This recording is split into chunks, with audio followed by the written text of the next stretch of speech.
What's up, guys? I'm Yanni. I'm here with my two friends, Marc and Christian. This is our first attempt at recording a show, and let's see how it goes. We don't have a name yet, but hopefully by the time it's published, it'll have some title that we're not embarrassed by. Yeah, Yeah. we'll figure it out. It's a photography show. I think good that point. we're going to discuss all things photography. All of us are photographers in different aspects of life. I'm a professional photographer. I mainly shoot weddings and portraiture. I'm just now getting into branding and interior design work. And Marc, what do you do? Well, mostly casual, travel, family, a little bit of street. I've always been into photography for, at least always, but at least the last 10 years or so.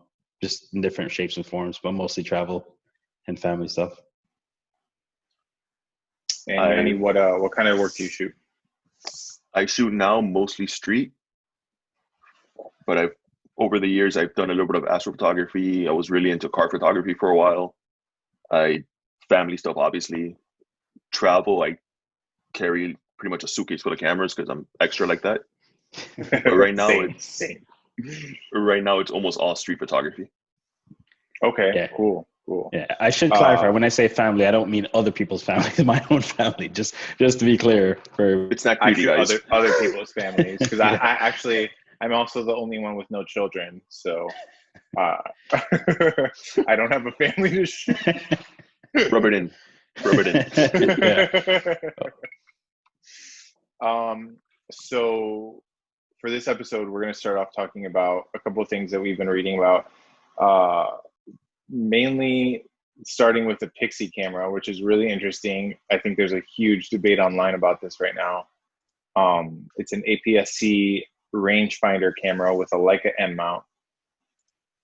It's like kind of weird. It's really highly priced. Yeah.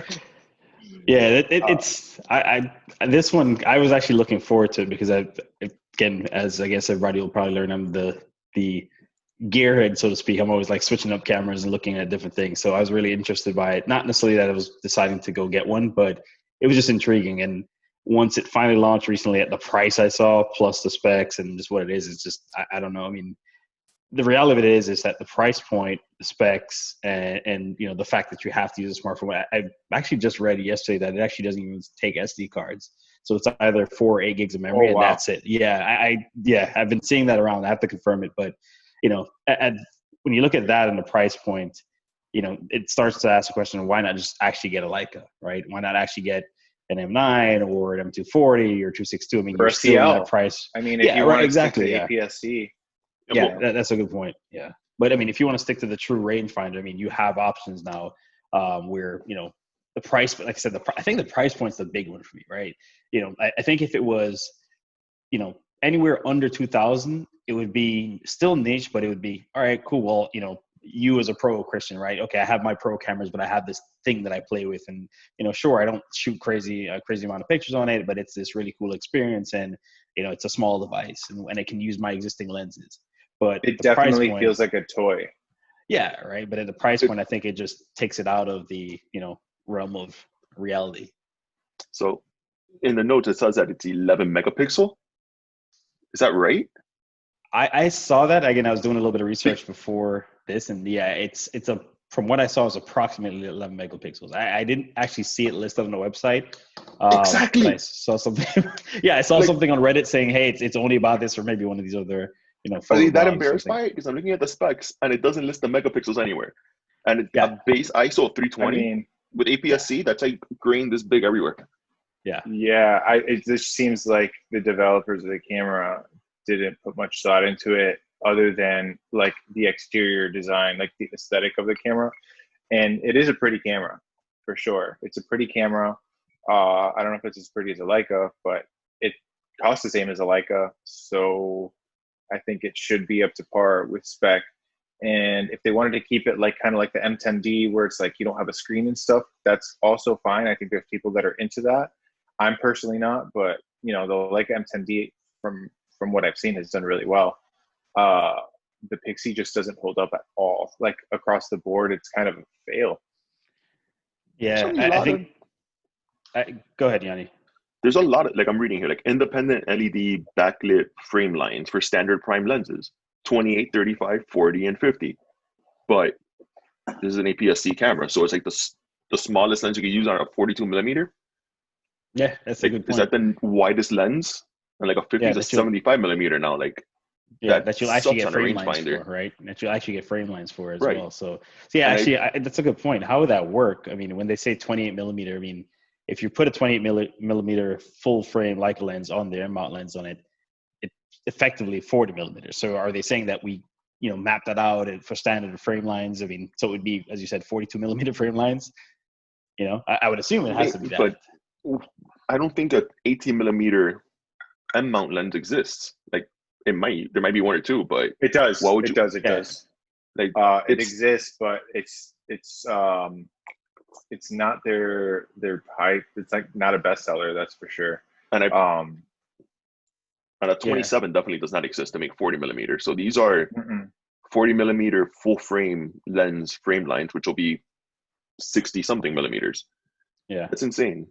And 0.67 magnification. Yeah, I really don't think that this was thought out very well. Yeah. What do you know? Do you have the megapixels on the EVF? No, it doesn't have an EVF. It's optical. That's right. The rangefinder. Yeah. But it's I thought it was a digital rangefinder. It says optical viewfinder with rangefinder. Yeah, so it's just like a digital Leica M, right? Where it's like it's digital, meaning it shoots, raw files. Right.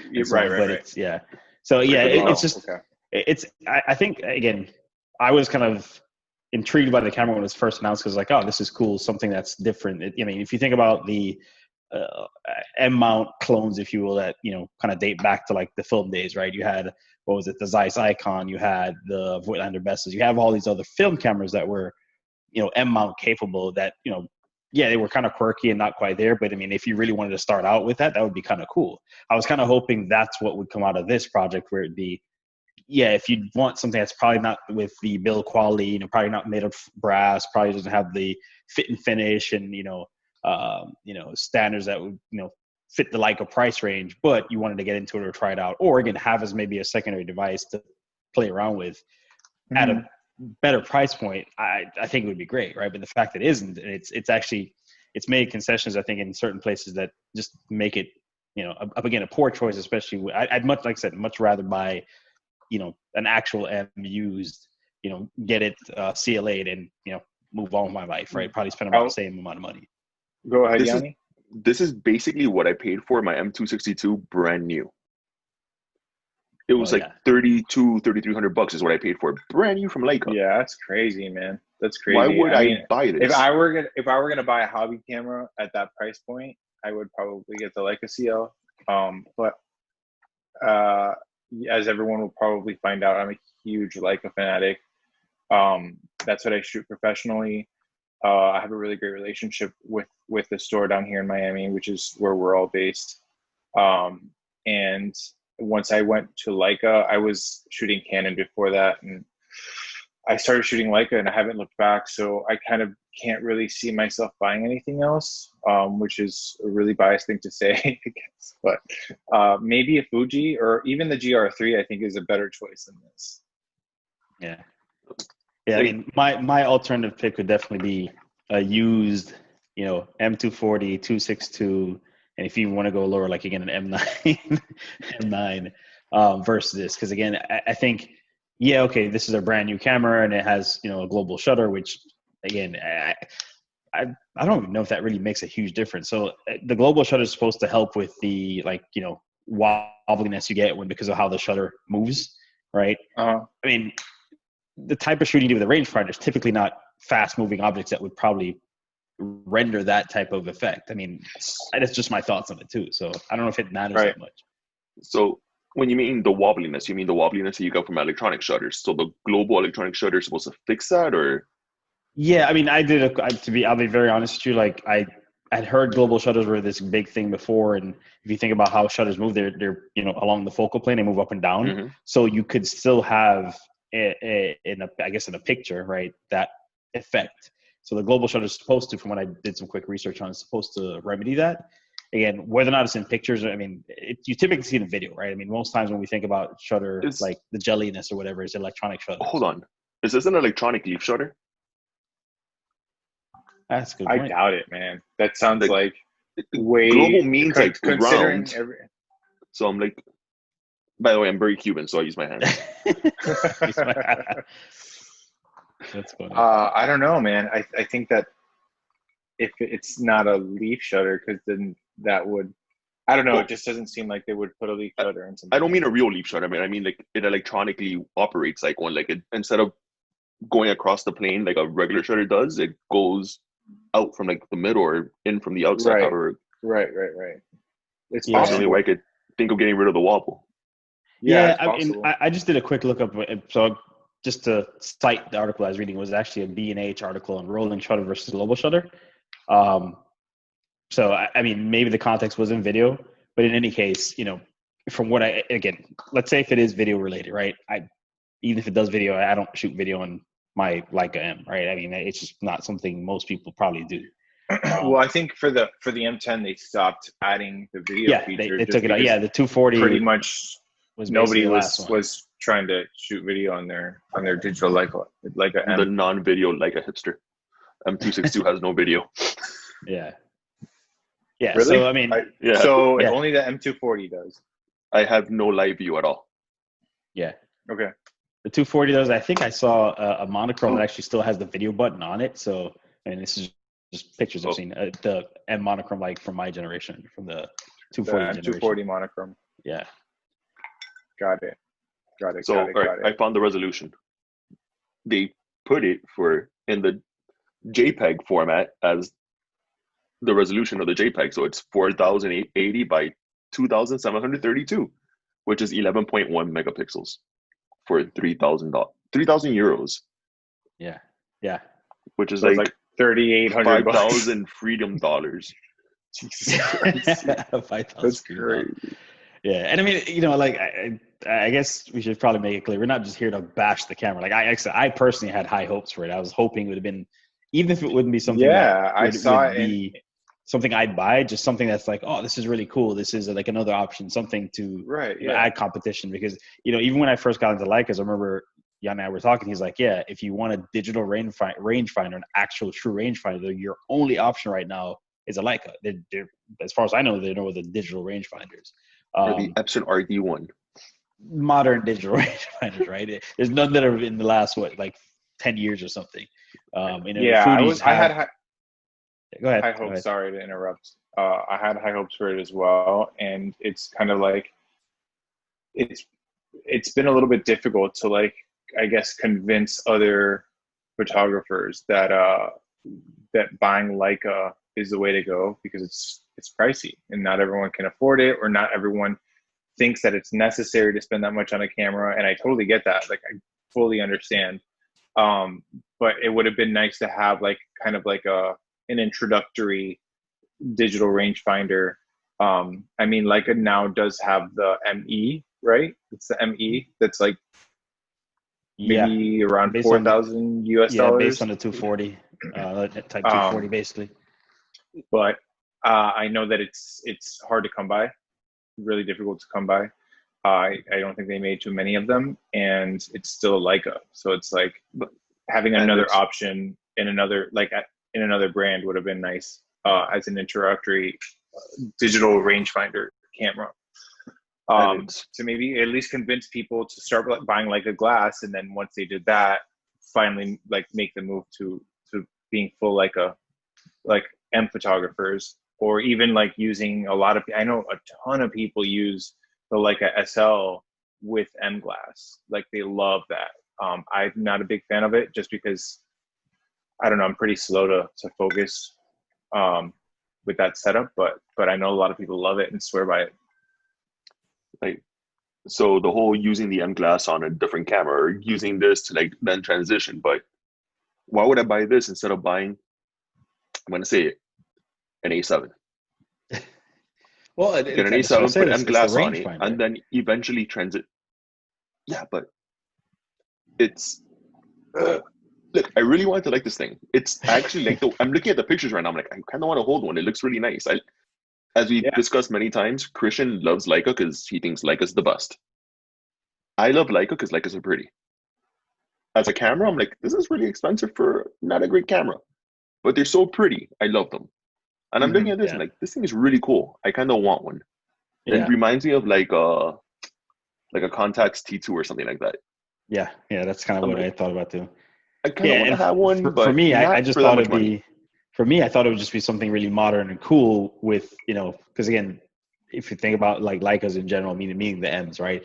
It typically very like purist, focused type of cameras, and it would be nice to see something a little bit more like advanced, right? Taking the concept again of the rangefinder, of that M mount, since there's already lenses out there, wouldn't have to develop a whole new system, and taking that and again modernizing, making it cool. And I thought the same thing. I was like, it's really cool looking, again. Techie wise, it's a little cool looking, right? But it just it doesn't seem like something anybody would use as a main camera potentially. Not at that price point and not with those specs. Again, my assumption. And as a second camera, it's also still too expensive to have as like something secondary. Again, I use Christian as an example, right? Like, or if somebody like that, where like, you have your SL2, you have, whatever, even if you're shooting like Canon gear or something, you have some main kit that's for your job or for professional purposes, or even if you just wanted something with flexibility like a zoom, and then you have this as a toy or something as a toy. Again, why would you just get like a rangefinder? Why would you just get like a 40, 262, something in that range, or if you want to go older, so it just fell short. It fell short. Yeah. The only possible target market I could see for this is somebody that wants an MD, but doesn't want to pay $8,000 for it because it doesn't have a screen. Is that how much the MD costs? It costs the same thing as a monochrome. Yeah. Oh my god. It's like 87. Like I love you, but it's 8,000 something. Better. Yeah. You know what costs a lot less? You gotta do better. A regular M and a roll of gaffer's tape. Good to go. Yeah. And a good to go. Like this feels like a Kickstarter that somebody started and they're like, oh my god, we thought we were gonna be able to do this for like $1,000 and now we can't, but we need to deliver something. And they committed, so they went through with it, but nothing here tells me that this is worth $3,000. Yeah. It's not. I have a feeling because they sold out so fast, I have a feeling that that's exactly what happened. They just get hunch from a financial perspective is, okay, well, we're committed to doing this. It won't make a lot of sense to mass produce. So let's make a couple. They'll sell out. We'll break even, or get whatever money it is we're figuring out we're going to make. Right. And hey, try again maybe with version 2. That's the other thing, by the way, that I think is nuts. This is a version 1 product. And yes, if it's limited production, the cost is going to be more because it's limited production. But considering this is a underwhelming version 1 product, I wouldn't take the risk on this, for this price point at all. I mean, even when I think of even $2,000, right? $2,000. It's not even a software based camera, because if you're telling me like they put a nice high EVF in it, right? And then they could just run software updates and kind of bring out features as they come out, almost like a Tesla or something, like where it's like you're buying something that's going to be useful for many months / years to come. They really it fell short in so many ways. They limited it. It's really tough to give it a thumbs up. You hit my next point. Useful for many years to come. You need an app for this thing to function. I don't think Pixi is long for this world unless they come out with something a lot cheaper. There's not going to be an app that functions on your phone like in another 2 years probably. So your camera that you just paid $3,000 something for is, you're either gonna have to buy like an old iPhone to like carry around with you just to use your camera, which you might as well just take to the back and now you have an EVF or a viewfinder, LCD screen. But this camera, it has a limited shelf life of a few years until the app stops working, and then what? Yeah, man. I think I don't know. As a product in general, like forget that it's a camera. Like as a product in general, there's so little thought put into it that it's kind of upsetting. It's almost like offensive in a way where who do you expect to buy this, man? Like do you think of all these things? Like, isn't that what R&D is for? All right, so let's see what else is going on in the world of tech and gear stuff? So I think we have a new Leica coming out. Speaking of Leica, the M10-R. They haven't announced it yet, but they are talking about that it might have either the same sensor as the SL2, which is 47 megapixels, or they might do the same sensor, the color version of the sensor of the M10 monochrome, which is 40 megapixels, that supposedly does a little bit better in low light. I have an SL2 and I have a Q2, which share the same sensor. And before buying both cameras, I went back and forth internally with so many people and read so many things online and listened to so many reviews. And some people really thought that the low light performance of these cameras, of the SL2 and the Q2, was not very good. And it deterred me from buying the Q2 specifically for a long time, for almost a year, for basically a year. I didn't buy it. I actually bought the QP before I bought the Q2, instead of just buying the Q2, because I didn't hear good things about the low light performance of the Q2. And then once I got the SL2, I realized that it was fine. And then I haven't had any issues. I think it looks great. like, I have to though. Who kept on telling you that the Q2 was not bad in low light? Who kept on telling you that it wasn't bad? Yeah, no, that's true. That's true. The lesson of the day is listen to Yaniel from now on. Yeah, I think we have an acronym for that, but yeah, that's probably for another discussion. Yeah, I'm a big fan of high megapixels. Would you guys be interested in? Oh, go for it. Sorry. In the M10R. Why? Because the R has to stand for really hard to focus. Because I have enough trouble with my standard, 24 megapixel 262 focusing. I zoom in, I'm like, ooh, this looks really bad. It looked really good on the low viewfinder. I cannot imagine trying to focus on 40 plus megapixels. Yeah. What do you mean focus on? It's 40. I never. Yeah, higher resolution cameras are or higher resolution output are gonna show every little imperfection. If you think about camera shake, for instance, right? If you had a low resolution sensor and you have a slight out of focus, slight bit of shake, it's gonna show more when you crank up resolution, or if the resolution that sensor is a lot higher. So it's more critical to kind of nail focus, get things perfect, or else it's gonna show. It's just every little imperfection is gonna show. So right. Yeah. I can see that. I think especially to Jan's point, an autofocus camera, sure, right? Autofocus in modern day is pretty reliable, pretty good. If it misses every now and then, but but manual focusing, especially wide aperture lenses, that's going to be tough. And if you miss, you're going to miss. Like a Noctilux. Yeah, yeah, right. It's the same thing as a Noctilux, just in size. Okay. Anything you miss, if you don't nail critical focus perfectly, you're gonna notice when you zoom in. If you don't zoom in, then it's fine. But I don't know, high megapixel for the Q, love it. I'm dying for a Q2. I think that's my perfect camera. For the SL2, amazing. For the M, don't really care. For you, professionally, go for it. Yeah, I have noticed that the low light performance on my M10 isn't the best. But I'm also shooting newer technology, with the SL2 and the Q2. So it's hard to compete with newer technology that's going to perform better at the end of the day, Yeah. The low light with your M, the issue isn't the megapixels. It's just that Leica doesn't really put really good sensors in their Ms. They never have. They're always at least one generation behind everybody else's sensors. Right. Yeah, it's probably because they spent so much time on it that by the time they get it out to production, it's already behind. Whereas Sony puts out a new sensor every 5 minutes, which is annoying.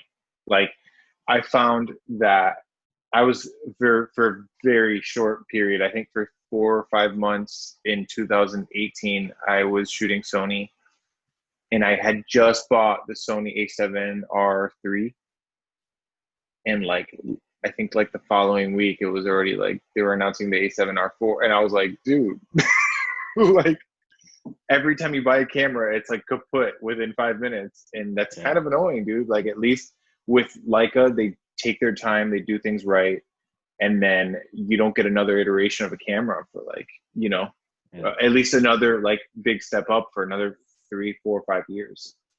Pro tip, guys. When Leica starts putting out a bunch of special editions of a camera, that means that there will be a new version, an actual new version of that camera coming soon. So don't spend a lot of money on a Lenny Kravitz monochrome or something, because you're going to be really angry when the 40 megapixel monochrome comes out like 6 months later. Yeah. Just saying. You mean the ugliest Leica to ever exist? Hey, I kind of like it. What, the snakeskin one? It's ugly. No, that's the brass. That's the brass one. It's uglier than the M5. Oh gosh, don't go there. No. I'm kidding. I don't think so. So I guess that's a new topic. Christian really likes the M5. I want an M5. I also want an M5 because my wife and I were in Florence, and usually my wife is the one who books our hotel rooms when we travel for work. Not usually, always. She always is the one that does our booking and stuff. I don't kind of pay attention to anything until you finally get there. She happened to book us a hotel room literally next door to the Leica store in Florence. So when we get dropped off by our Uber from the airport, I'm like looking at the hotel and I look at the building next to us, and I'm like, are you serious? Like, did you do this on purpose? And she was just like, why did I do this? Like, she had no idea. It just so happened to like be like that. So of course we go and check in, put our suitcases down. I was like, well, I'm going to pop over to the Leica store real quick. Like, it's literally next door. So I walk in there, and mind you, we had spent a good amount of our budget on this trip already. And I had already bought a bunch of like different things, like camera related things on the trip. And I walk into the store, and they have an almost perfect, I think it had like a tiny little nick on the back of the leatherette on the back side of the camera, which is fine. Like, I don't care about that, for €500. And I was like, oh my God, I'm going to buy this. And I was like, in my head, as any guy would, I was like, I need to tell my wife I'm going to spend this, because she's just going to be upset if I don't. So I go and I tell her, I'm like, listen, there's a camera next door. I think I'm going to buy it. And she gave me the hardest stank face ever. And I was like, fine. All right, you win. Like, I'm not going to even argue this. It's fine. I'll find it again. Wrong. Prices skyrocketed after that. I haven't seen it for less than $1,200. And that's like, so one. And this one even had it was going to have like a warranty and everything, because I bought it from the store. Dude, what a mistake. So that's something that like I think about almost daily. And that's one of the reasons I want an M5 so bad. The memory of the M5 is more beautiful than the M5 though. Yeah. It's like a sad story. I think it's a cool looking camera. We were joking around yesterday or the day before, and I just got my LFI in the mail, the Leica Photography International magazine. In the very back of the magazine, I should go grab it so you guys can see. It literally says, "We love our Leicas," and it's a picture of the M5, and it says, "We love our Leicas, all of them," because so many people think the M5 is so ugly. What is that thing? Why is it so big?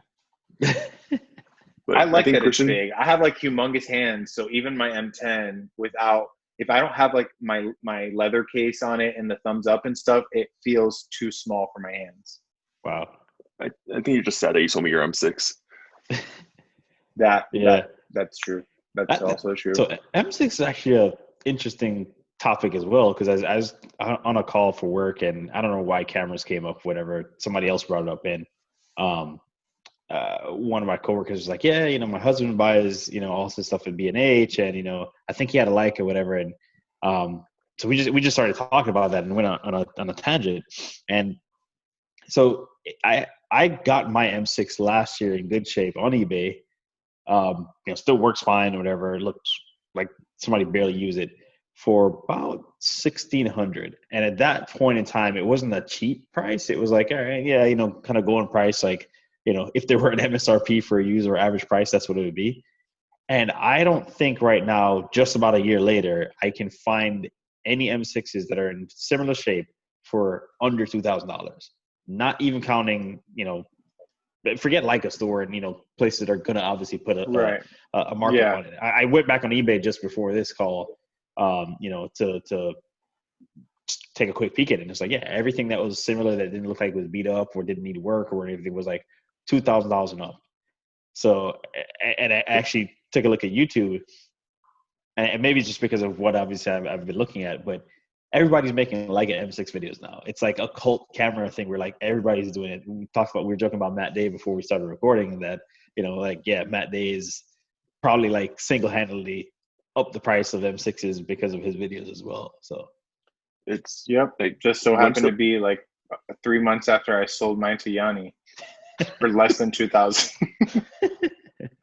When's the best day to buy? It's all right. Like realistically, I mean, the reason I sold it was because I found that I was shooting a lot of film and it was becoming a very, very expensive hobby. And of course, I love photography. I appreciate film. I think shooting film was fun. But after doing it for like 2 years solid, I decided that it just wasn't for me. I'm not, I just prefer to shoot digital and have the photo on my phone like right away, be able to connect my phone to my cameras and post it online or whatever it is. I know a lot of purists would disagree with me for whatever A, B, and C reason. And I get it. Like I really do. I get the appeal of film and shooting film and the fact that you really, you're making something and it's a lot more of an art statement to shoot film than it is to shoot digital, but I didn't find that it was for me. So I decided to let go of my M3 first, which was my first Leica. And I kind of regret that one more so than the M6 because that was like a piece of history and it was in perfect condition. I had that with a version 1 Summilux, 50 Summilux. And I sold it to a college kid who was like over the moon about it. Actually, his dad bought it for him for his graduation. He was like freaking out. So I'm glad it went to a good home. But yeah, I mean, I miss it, but at the same time, it would have just been sitting on my shelf. Like I have so many cameras now that I have the QP, the Q2, the SL2, the M10. And then I have a Leica Mini Lux that my wife gifted me last year for my birthday. And that's kind of like my film camera. So if I want to shoot film, it's just a point and shoot, and I'm okay with that. Mute. Yanni, you're muted. Oh, I switched. So my whole thing with film, I'm a photographer that I don't think like I'm creating art. I just like taking photos. So using film, all right, I go in and take photos, and then I like coming home and editing my photos. Like the second I get home, I upload them into my computer and start editing. That's the first thing I do. With film, I get to go out and shoot, and I shoot black and white, so I could come home and now I could develop my film, and then after that, I could scan my film, and then after that, I could edit my photos. So I have like all these steps in between. That my 2 hours of shooting now became like 8 hours of activities that I could do, and it extends my actual shooting ability because I don't always have time to go out and shoot anymore. Right. Yeah. I think, I mean, a big part of also why why I was adding up to shoot so much film was because A, I wasn't interested in developing at all. I just didn't have the interest in it. B, I think that the lab, I was using Indie Film Lab, and they were doing a fantastic job with my film. And I just wanted to support them. So I kept sending my film out to them, and it was like paying for the film, then paying for the shipping, then paying for them to develop it, and then to scan it and then send it back. And it was just like, every time I was shooting a couple of rolls, I was spending $200, $300. And it was like, dude, it adds up, man, So I think that if you're developing your own stuff, then it's cool, but it's just not something I was interested in. And it just added up too quickly. Yeah, yep. I'm kind of the same mind or same thinking as Yanni is, as far as like, extending the hobby. One thing that, again, this is something that was useful with kids, right? I don't get to go out as much and shoot. So if I go out and shoot maybe a couple rolls or one roll, whatever, even if I don't develop it that night, which is usually what happens, I don't do it the same night. It's like, okay, next weekend I'll sit, grab a drink, go in my washroom, which is my my laundry room is my makeshift dark room. Develop it, whatever. Maybe the next day I scan it and so on. And so it becomes this thing where it's stretched out over time. The other thing that I really like and talk about, I just like you said, just like taking pictures, is what sold me on Leica film cameras. Cause I had, Canon SLRs like an AE1 and an AE or A1 as well in the past. It's just like the shutter sound in the field, right? Like it's just way different to me than any other film SLR that I've used or film camera that I've used. So it's just, there's like a, tactile feel to it. It sounds really, cheesy and whatever, but just the shutter sound. I totally get that, man. It's just, for me at least, that's why I like shooting with it, because I have a film point to shoot, and it's, it's like, all right, it sounds like a robot, this is just click, shots made. So yeah, I really like that tactile feel with my M3, and then it was a double stroke, and that was like a really great feeling too. So I get it, I really do. And I miss it sometimes, but then I think about it and I'm like I still have, I think 3 or 4 rolls of film that I shot on my mini lux, and I haven't sent out because I usually don't send out anything less than 5, and I almost never pick up my mini lux anymore. And if I do, I'll shoot like 1 photo with it a day. Like if I take it out, I'm shooting 1 photo or 2 max, and that's it. But to be fair, it is COVID. I haven't been traveling. I suppose when I travel, I'll probably shoot a lot more, but we'll see. I really hope this is over soon. Yeah, tell me about it.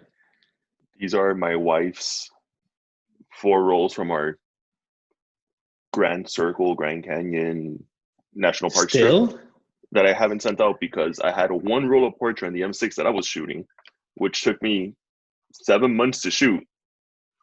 And I just finished it, and I'm guessing I'm gonna send it out. But the other part is, I don't like paying the Find Lab like $1 million per roll to develop color film, and it hurts me. And I just don't. I don't know. It's a mental block. Yeah, man, I get it for sure. I think about guys like Joe Greer, and like William Verbeek, and who's the negative feedback guy? George Muncie. You know what I'm talking about. George Muncie, yeah. Where they only shoot film, and like, dude, these guys are like, I can't imagine what they're spending on film. I don't think they're developing their own film. You know what I mean? No, they actually shoot COVID, too much. Yeah. I was actually, there's one of those, again, YouTube, social media film personalities. Like they were talking, I think it was Joe Greer. He was talking about that he used to at some point or something, or actually no, it was Matt Day. I just remember now. And he says it's just, he spends his time shooting and just that's part of the convenience of it for him, is that, I finish a roll and, probably stockpile a couple, send them off, and then continue shooting. He doesn't have to spend the time to dev and scan every single thing.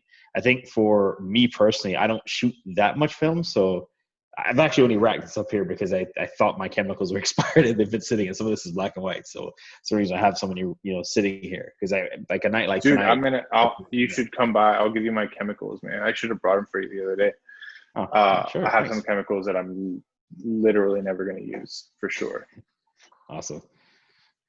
But you see, to be shooting like those guys and be able to send out your film and shoot so many rolls of film, we need to have a successful YouTube channel. That's like step number 1. Yeah, for sure, man. For sure. Shooting 1 roll of film per day or 2 rolls per day to produce a video seems fine. Shooting 2 rolls of film a day to take pictures of a tree in my backyard, that's so much. Yeah. Yeah, well, I think that's, going back to, I guess, the differences in photography and how we approach it for, I guess, the 3 of us, right? I mean, Christian, you're, like I said, working pro. Yaniel and I don't really have any particular reason other than, like, the hobby itself, or to keep up with our Instagram accounts, which we got to share that later on, I guess, at some point, just to make sure everybody can find us in case Like somebody and actually subscribe. listens to this. Yeah, like and subscribe. Yeah, but like, so that's the tough part, right? It's like, finding the time to shoot and shoot enough to find a balance where you're not just shooting everything for one and shooting things you actually like. At least that's my challenge right now. So, Dude, even now speaking of during that, COVID, it's been tough to kind of keep up with the very few things I've been shooting. so what are you shooting anything this week? Do you have anything going on, Christian? So currently things are pretty bad in Florida. I mean, you guys live in Miami, so you know damn well what's going on here. And my wife and I are being very careful. We're being really careful, and we're trying to keep our exposure down. I have a shoot this week. I'm not doing any shoots outside of anyone's home. I'm not doing any shoots that involve more than an immediate family. So like no extended family. I don't want to do anything that's like more than 3 or 4 people, including the kids. I'm not doing any public parks, any public areas at all. Only indoor, in home, or immediate vicinity of home. Outdoor. It's too much. It's too much risk for not just me, but for my clients. And I want to keep my clients safe. So this has been really tough, it's been really tough. Obviously weddings are completely on the back burner. And the further we go along, the more weddings get canceled and postponed, which is to be expected. It's not surprising at all.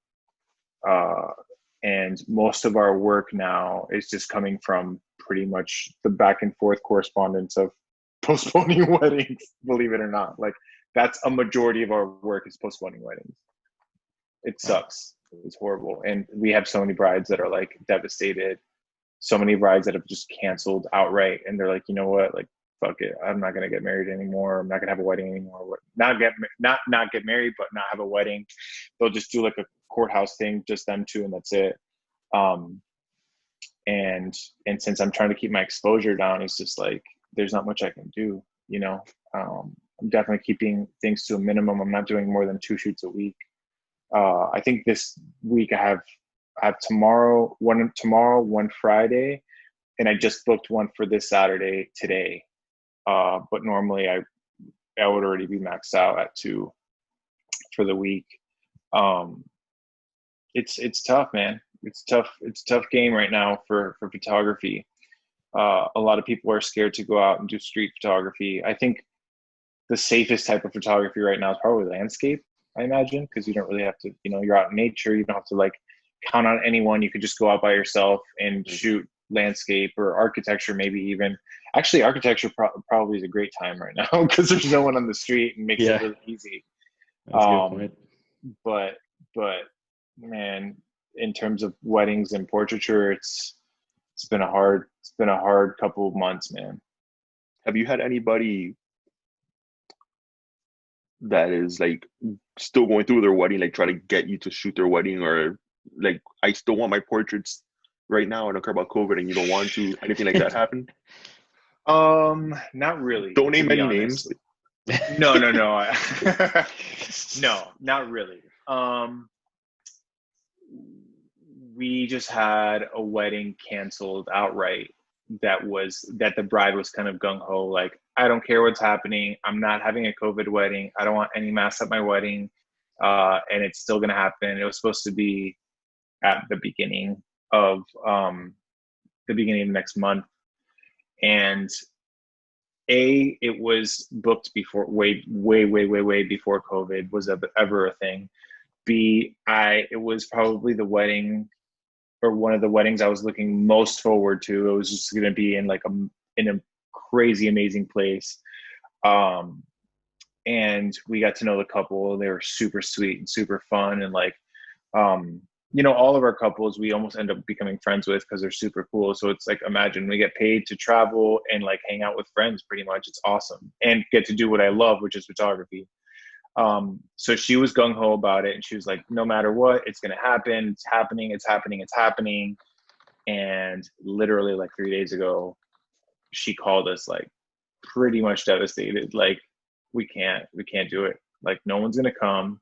You know, she just, I think what happened was the realization didn't hit her of like, not that this isn't real, but just that things are gonna be better by then. Like, I think she had like just this hope inside of her that's like, things are gonna be better by then. It's gonna be cool. Like, we're gonna be away from like a big city, so it's gonna be fine and whatever. And then the time came where her planner was just like, look, I'm sorry, we can't do it. You know, between the planner, the venue, the travel, the older people, the masks, like, she didn't want to have a COVID wedding, and I don't blame her. Like, I don't think that it's going to be cool in 20 years from now when you're looking at your wedding pictures and everyone's in a mask. Like, I don't think that's a good look. Like, seriously, like, that's not what you want to remember about. Like, for that, just wait, man. You know, it's kind of like it's a weird thing to say, because I want to shoot weddings. Don't get me wrong. Like, I definitely want to be there and I want to shoot it, but why would you want your photos to look like that? You know? So off that, like, photography is kind of like capturing a moment in time, and this is the time right now. Like, I was talking to another professional photographer friend. Like, yeah, like now that they have the new order in Miami where you have to wear masks all the time, indoors or outdoors. I'm like, okay, so go do a family portrait shoot with masks on, because, hey, guess what? We're wearing masks for the entire freaking year. And that's what this time, this is what your I kid's get you. second year of life was like. I get you.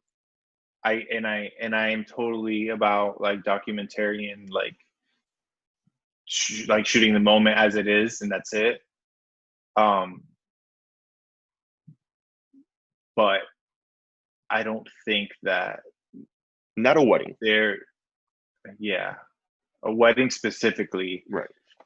It's not something that I personally, if I were having my wedding now, I would definitely postpone it. Like, I would not want to remember our wedding like this, and it just, there's so many facets to it, man. Like, I'm supposed to be shooting. I'm from Wisconsin originally, and my cousin is getting married in September.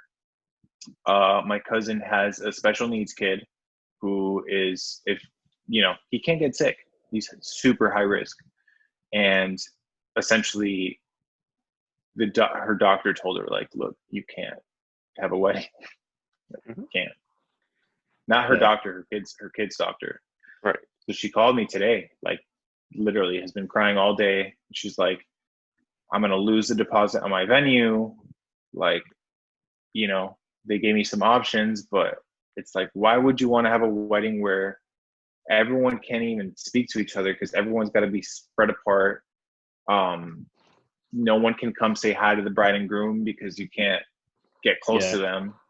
You can't have any high-risk family members, which means basically any of the older generation that you would want specifically in your pictures are not going to be able to be there. How are you going to take pictures with your family? Like, what, you're going to spread people 6 feet apart and then take the picture like a wide shot? Like, I don't know, man. It's just no, for weddings, I 100% like, I feel like if you have a wedding right now, you're a selfish person putting your entire family in danger. That's how I feel about a wedding, like, at this moment.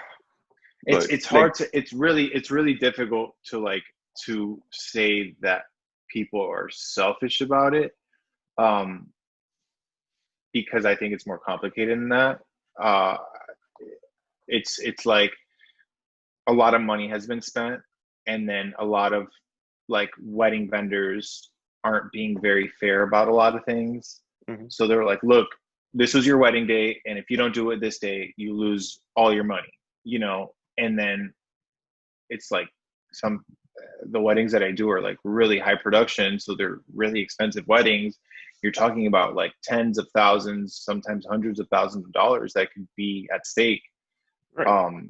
You know, so it's really difficult to make the call, but at the end of the day, like, you know, I don't think anybody's trying to put anyone's life at risk over having a wedding. And then if they are, I don't think that the guests or the family of those people are willing to risk their own lives to go to a wedding. You know what I mean? Like, they're going to end, if Right. anyone does have a wedding now, people are going to be like, well, okay, cool, good for you, but like, I'm not going, you know. I Right. have a So many friend that photos. his cousin's getting married, and like, she was supposed to be getting married in Barbados or something. And he was I think in like October, and he was like, I'm not going to that. Like, I'm not getting on a plane. I'm not traveling anywhere. I'm not traveling to Barbados. Like, I'm not going anywhere. Like, I'm not going to a wedding where there's like a party of people and like I'm stuck there. It's not like you're just going to a ceremony and leaving. It's just so many, like I said, it's multifaceted.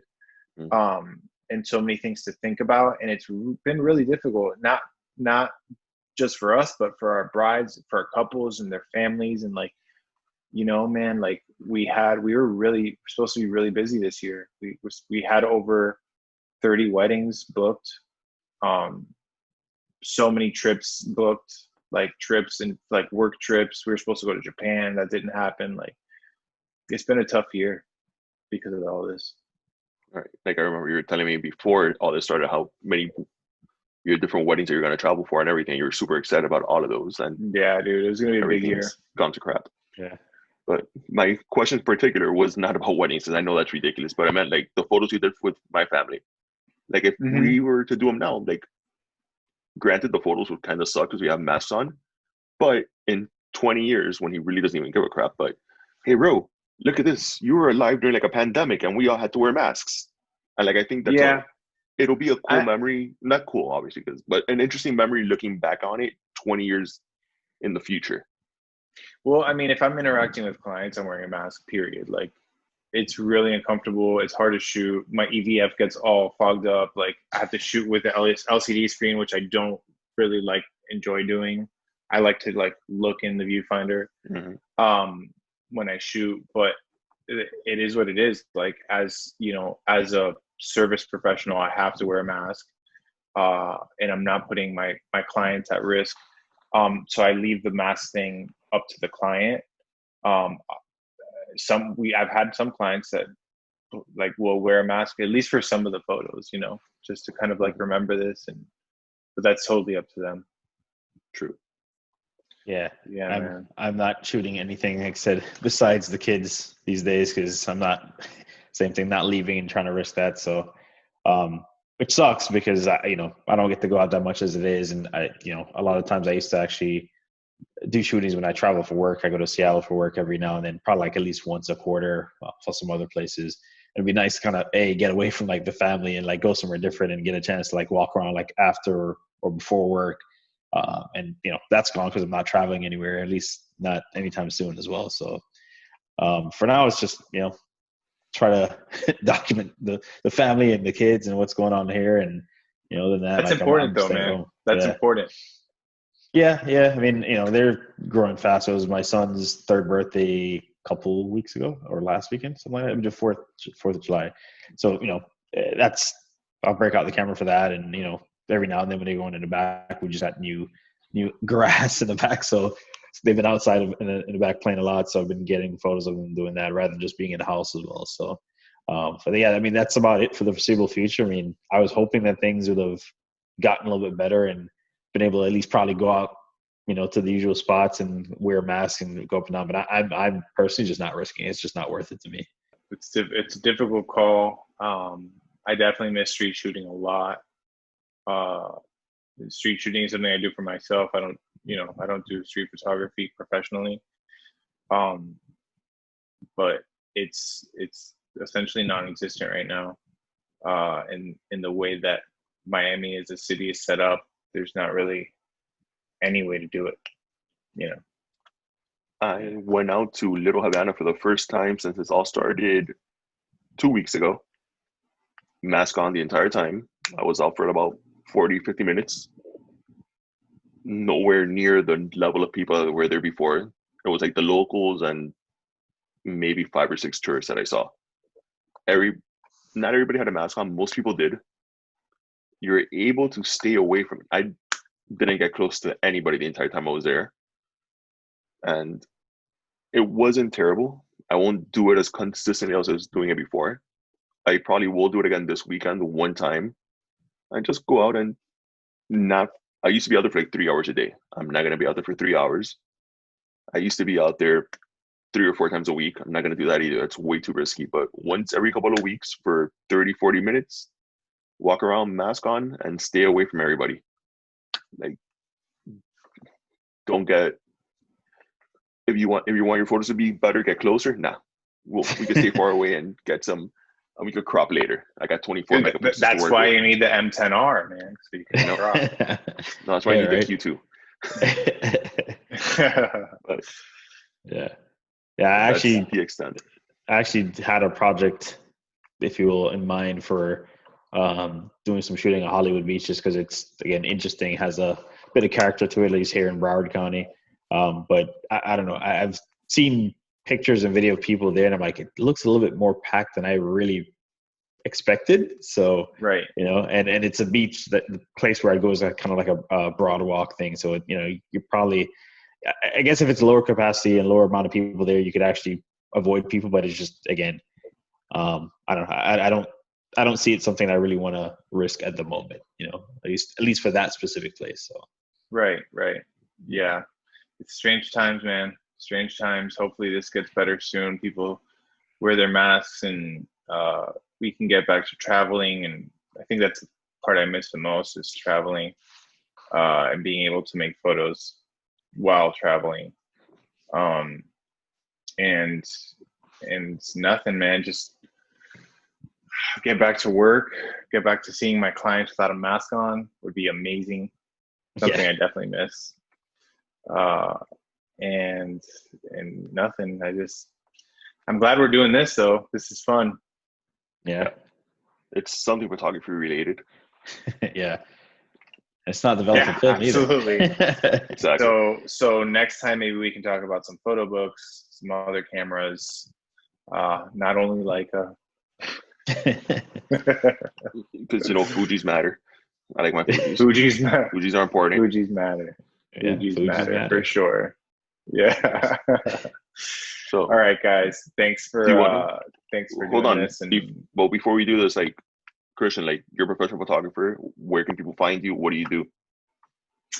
Yeah. I guess getting people on Instagram would help, right? So my business page is my last name, Arevalo. So it's AREVALO.CO_. That's going to be our business page. My wife works with me, and I point this way because her office is right next door. So yeah, it's Arevalo and Company, and we do weddings and portraiture. And then my personal page is my full name, Christian Arevalo, with underscores before and after. So _ Christian Arevalo _ Marc? Cool. Yeah. I run, if you will, a street photography focused Instagram account. It's at Souls and Street. Souls, like, person soul, and A&D Street. That's primarily where I'm posting stuff these days. I have a personal account, but it's on private.